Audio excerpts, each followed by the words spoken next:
మీరు ఈ ఫీల్డ్లో చాలా చాలా తిరిగారు, చాలా అనుభవాలు గడించారు. మీ నాన్నగారు కూడా బాగా పండితులు అని నాకు తెలిసింది. మీ నాన్నగారిని దెయ్యాల సిద్ధాంతి లేకపోతే దెయ్యాల పండితులు అంటారని తెలిసింది. ఆయన గురించి ఒకసారి చెప్పండి సార్. మాతృదేవోభవ, పితృదేవోభవ, ఆచార్య దేవోభవ, అతిథి దేవోభవ. ఓం శ్రీ మహాగణాధిపతి అన మూలాధార మూషికవాహన ముక్తిప్రదాత పార్వతీపుత్ర గజానన గురు బ్రహ్మ గురు విష్ణు గురు దేవో మహేశ్వర గురు సాక్షాత్ పరబ్రహ్మ తస్మై శ్రీ గురువే నమ. అఖండ మండలాకారం వ్యాప్తైన చరాచరం తస్మై శ్రీ గురువే నమ. శ్రీ గౌరవనీయులైన హేమసుందర్ గారికి అభినందిస్తూ మీరు అడిగిన సమస్యకి నేను చెప్పేది ఏంటంటే, మాది ద్రవిడ అంటే పెద్ద బ్రాహ్మణులమి. మా నాన్నగారు నేమాని జోగారావు గారు, ఆయన నిక్నేమ్ ఏంటంటే దయ్యాల పంతులు గారు అంటారు. హిందుస్థాన్ షిప్ యార్డ్ కంపెనీ ఓడరేవుల్లో ఆయన ఉద్యోగం చేశారు గత చాలా కాలము. ఆయన 81వ సంవత్సరంలో స్వర్గస్థులయ్యారు. అయితే మా నాన్నగారికి మామూలుగా ఉద్యోగం చేస్తున్న రోజుల్లో హిమాలయాల నుంచి ఒక స్వామీజీ మా ఇంటికి వచ్చి, అప్పుడు మేము షిప్ యార్డ్ క్వార్టర్స్లో ఉండేవాళ్ళమే. మా నాన్నగారి దగ్గరికి ఆయన వచ్చి ఒక అర్ధరాత్రి పూట అక్కడ చుట్టుపక్కల వాళ్ళగా బ్రాహ్మణులు ఎవరైనా ఉన్నారంటే అక్కడ దయాల పంతులు గారు ఉన్నారండి అది అంటే వచ్చారు మా ఇంటికి. వచ్చిన తర్వాత మా నాన్నగారిని సందర్శించిన తర్వాత ఆయన మా ఇంట్లో 2 రోజులు ఉండి, ఆయన పేరు నెప్పలి సదాశివుడు అన్న, ఇప్పటికీ మా మంత్రగ్రంథంలో ఆయన పేరు తలుచుకుంటాం.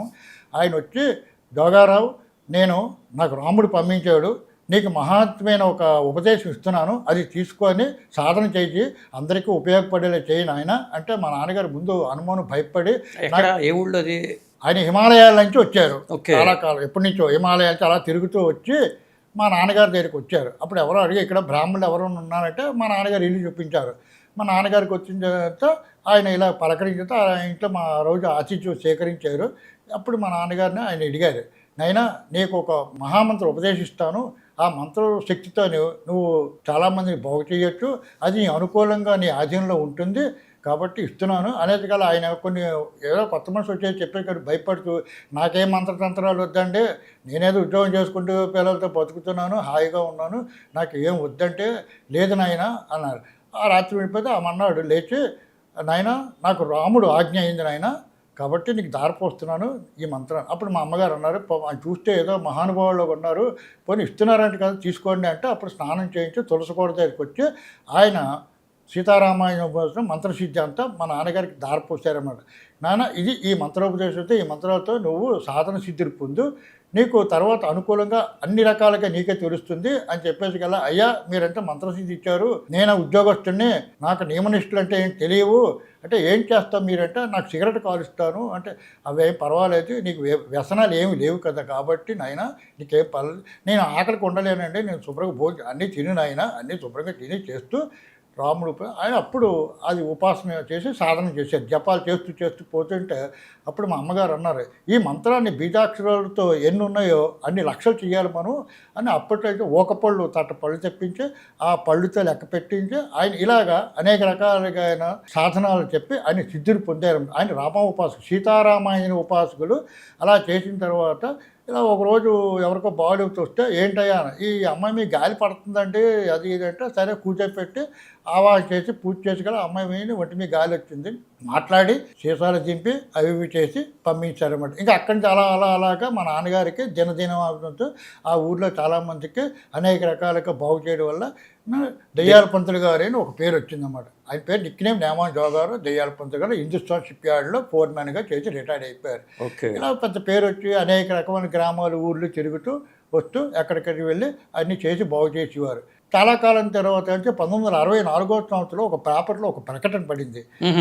ఏంటి అంటే, ఆ ప్రకటనలో హైదరాబాద్లోని ఒక పెద్ద ఆఫీసు గారి ఇంట్లో ఒక 5 ఏళ్ళ అమ్మాయి ఎవరింట్లోకి వెళ్తే ఇల్లు అంటుకుపోతుంది అని. అది చాలామంది పేపర్లు వేశారు, ఎంతెంతో బాగు చేశారు, చేయలేకపోయారు, వెళ్ళిపోయారు అనమాట. అప్పుడు ఆ అమ్మాయి మెడికల్ నుంచి పోలీస్ డిపార్ట్మెంట్, ఫైర్ సర్వీస్ దీంట్లోకి వచ్చిన తర్వాత అప్పుడు పేపర్ మా నాన్నగారు డిపార్ట్మెంట్ వాళ్ళు చూసి వాళ్ళ స్నేహితులు, గురుగారు ఇలా పడిందట, ఏంటి ఇదంటే, అదంతసేపు సిగరెట్ కాల్చి ఆరిపోయినప్పుడు బాగు చేసేస్తాను, అది అగ్నిశక్తి ఎవడో అగ్నిశక్తి వాళ్ళ మీద పడక పంపించాడు అని, మీరు బాగు చేస్తే మనకి ఎందుకో ఇవన్నీ అన్నారు.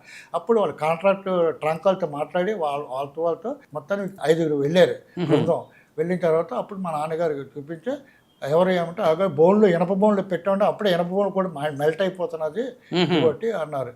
సరేలేండి అన్న. అంటే అమ్మాయి చూస్తే మెల్ట్ అవుతుందా బోన్ కూడా? ఈ అమ్మాయి మీ పవర్ రోజు రోజుకి ఒక టైం పెడతాడనమాట.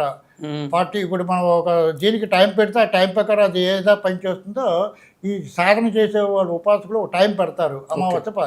ఇంకా అప్పటికప్పటికి 3 నెలలు అయిపోయింది, ఇంకా అమావాస్య దగ్గర పడిపోతే రోజు రోజుకి బాడీలు ఆ తర్వాత ఆ అమ్మాయి ఉన్న రోజుల్లోనే ఎవరింట్లోకి వెళ్తే చిన్నపిల్ల కదా వచ్చింది కదా అని ఆ పిల్ల ఇంట్లోకి వెళ్ళేసరికల్లా అంటే మీ ఇంట్లో బట్టలు కాలిపోతున్నాయి ఉంటుంది అన్నమాట. ఓకే. ఆటోమేటిక్గా వాళ్ళ ఇంట్లో బట్టలు అంటిపోతాయి. ఇదేంటి పిల్లలాగా అని అప్పుడు ఏదో చేశారు. ఆ తర్వాత ఇలా చేస్తుంటే అప్పుడు ఈ అమ్మాయి చెప్పడం జరుగుతుంది. ఈ అమ్మాయిలు ఏదో ఉందంటే అప్పుడు హాస్పిటల్ పోలీస్ ఇవన్నీ చేసి అప్పుడు పేపర్ ప్రకటన చేశారు వాళ్ళు. ఎంతోమంది భౌత వైద్యులు, మహామాంత్రికులు, తాంత్రికులు ఎంతోమంది వచ్చారు. వాళ్ళు చేసింది ఏదో వాళ్ళు చేశారు, అవ్వలేదు, బాగు చేయలేపారు. అప్పుడు మా నాన్నగారు వెళ్ళి యంత్రం అది వేసి అప్పుడు చెప్పారు, నేను పూజ పెట్టి పిలుస్తాను ఈ శరీరమేక 6-8 రకాలు ఆ భాష వాళ్ళు ఇక్కడ ఉండాలి. అది ఏ భాషతో మాట్లాడుతుందో తెలియదు, కానీ తెలుగు ఇంగ్లీష్ ఏమి మాట్లాడదు, వేరే భాషతో మాట్లాడుతుంది. అది ఒక శక్తి ప్రయోగం అని చెప్పారు.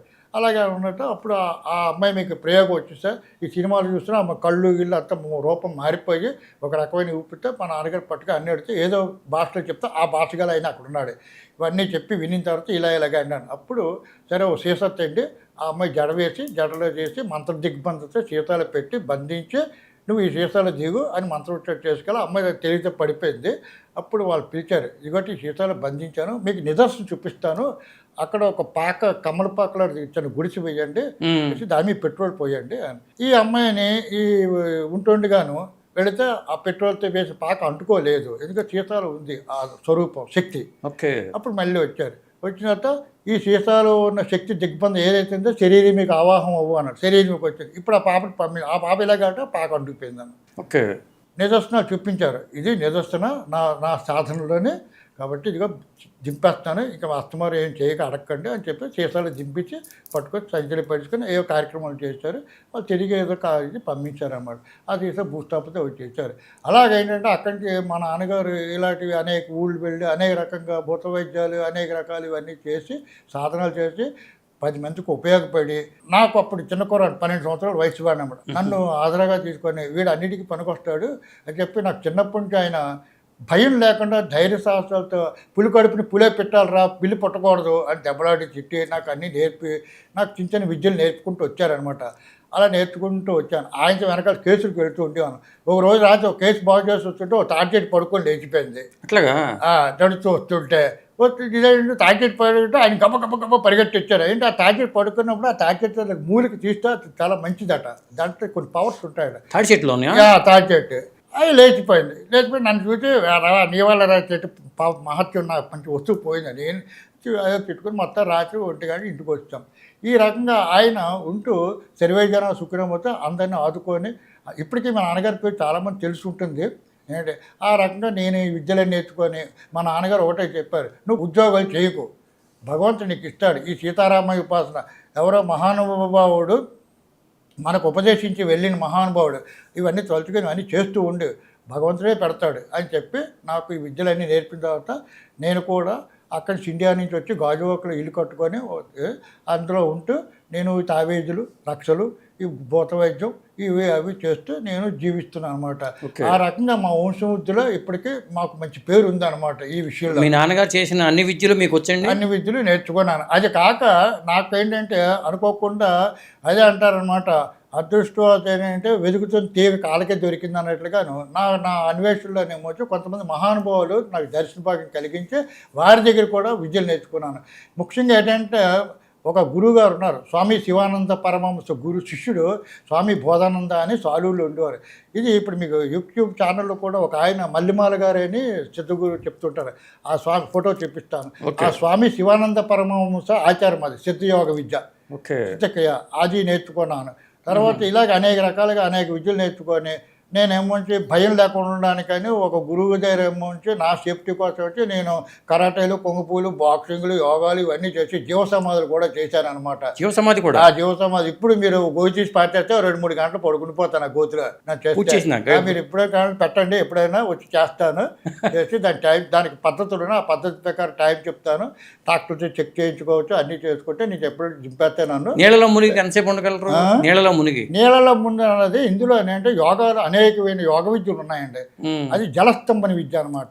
పడుక్కొని వెళ్ళేది అది విద్య. కుండలి అంటే ఈ శరీరంలో షట్చక్రాల్లో కుండలి యోగా అని యోగ విద్యలు అనేక రకమైన మహానుభావులు అనేక రకాల సాధనాలు చేస్తారు. అందరికీ అన్నీ రావు, ఒక్కొక్కరు ఒక దాంట్లో స్పెషలిస్ట్ అనమాట. నేను ఆ రోజుల్లో వ్యాయామం చేస్తున్న రోజుల్లో మా గురుగారు అన్నారు, గంటకే 108 ఆసనాలు వేస్తాను, 1000 దండి కొడతాను, 1000 బయట గుంజీలు కొట్టేవాడిని ఆ రోజులు. ఇవన్నీ చేసి ఎందుకంటే ఈ విద్యలు చేస్తున్న దేనికన్నా సేఫ్టీ కోసం అలా నేర్చుకున్నా. ఇవన్నీ అప్పుడు స్వామి బోధానంద స్వామి గురుగారు స్వామి శివానంద పరమహంస దీంట్లో మేము ఈ సిద్ధయోగ విద్య దేనంటే షట్చక్రాలు, కుండలిని యోగా, అవన్నీ యోగ విద్యలు అవన్నీ నేర్పారు. సంవత్సరం అయిపోయాక మాకు ఆయన పరీక్షలు పెడుతూ ఉంటాడనమాట. ఎరా సిద్ధ విద్యలు మీరు ఏంటి నేర్చుకున్నారంటే అప్పుడు ఒక్కొక్కడు రకం చేస్తే చంద్రశేఖర్ నువ్వేం నేర్చుకున్నావు అంటే గురుగారు నాకు రాత్రిపూట నిద్ర పట్టదండి, లైటింగ్ వచ్చేది. ఇప్పటికీ నేను పడుకుంటే రాత్రిపూట కళ్ళకు గుట్ట కట్టుకుని పడుకుంటాను, ఎందుకంటే కళ్ళకి లైటింగ్ వచ్చేస్తుంది ఇలాగండి.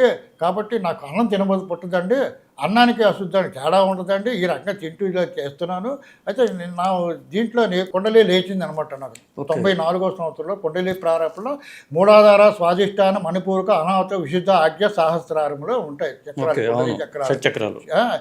అందుకే ఇవన్నీ ఏంటంటే మన శరీరంలోని లలిత సహస్రనామాలతో చిత్తగనుకుంట సంభూత అంటే విష్ణు సహస్రం, శివశాస్త్రం ఏం చెప్పినా సరే అందుకే అంటారన్నమాట. మంత్రపు తదమంత్రపు నీవారి చూక తస్త శికాయ అనుయోగ బ్రహ్మస్వరుడు ఒక పరమాత్ముడు ధాన్యం గుంజంత కోణం ఊళ్ళో ఉంటాడనమాట. మన శరీరంలో అండపిండి బ్రహ్మాండం అంతా ఇందులోనే ఉంది. ఒక మహానుభావుడు ఒక సెల్లో ఎన్నైతే వస్తువులు పెట్టి మనకి ఎలా వాడుకుంటున్నామో అంతకన్నా ఈ శరీరం మనకి భగవంతుడు ఇచ్చిన ఈ శరీరం ఎంతో అద్భుతమైనది అనమాట. ఈ శరీరాన్ని సరిగ్గా ఒక క్రమపద్ధతిగా నడిపించేవాడు వాడు దేన్నైనా సరే. అప్పుడు 94 అయితే ఏంటి అన్న గురుగారు నేను నేర్చుకున్నట్లు కొన్ని చెప్తాను, నేనేమి పండితుని కాను, పాముగా నాకు వేదాలు, యజ్ఞాలు అవి ఏమీ నాకు రావు, చెప్తాను చూడండి. యోగ వ్యాయామంలాగా భగవంతుని పూజింప పత్రమేళ పుష్పమేళ ప్రాణంబులు 5 పొందపరిచి సిద్ధయోగము విచ్చిచే సాధింప మోక్ష మార్గమే చూపి నీకు ఓ శివానంద పరమహంసే అని ఆ గురుగారి పేరు మీద రాశాను. 7 ఏడుస్తారు ఎందులకు, 7 కొండలు ఎంకన ఏడవుండే ఎద పొదలోని నాగులే ఎర్రెత్తిపోతుంటే ఎర్రి యాదవాయ ఎన్ని చిత్రాలు చూపే. ఏ కాంతను చూసిన ఏమున్నది సుఖంబు, ఏ కాంతముకు చూడగల అన్ని లోకములు, నీ కాంతి వెలుగులో కనిపించే బిందు జ్యోతి చేరుకునిమా ఆ ముక్తి కాంతను సిద్ధయోగి. పుటములు ఎన్నెన్నో పెట్టి పాటలు పడిన పసిడి కొరకు రసములు ఎన్నెన్నో తెచ్చి రాచిని రాగిపైన రాగి వల ఎన్నో నీ దేహమునే యోగ రసములచే రంగరించిన పసిడి చావుతున్నవు నీవు కదా ఓ శివానంద పరమాంస. నిధురులోన నిధురించిన నాడు 4 చక్రములు బండి నాపగలిగిన వాడు, నాద బిందు కళలను అతిమిచేయంగా అహం బ్రహ్మోత్తు నవ్వుదివి కదా అని నేను ఒక 108 అక్షరమాల జపమాలలాగా కొన్ని అన్నిటి మీద మాట పద్యాలు ఇవన్నీ అప్పట్లో రాత్రి మా గురుగారు గబగబ వచ్చి ఇలా కొట్టారనమాట. ఆగోగాలి. అప్పుడు అది వెళ్ళి మామూలు సృహలోకి వచ్చాను. వచ్చిన తర్వాత అప్పుడు అది చాలే గురువు ఎప్పుడు శిష్యుని మెచ్చుకోడు, ఇక చేయలేదని అంటుంటారు అన్నమాట.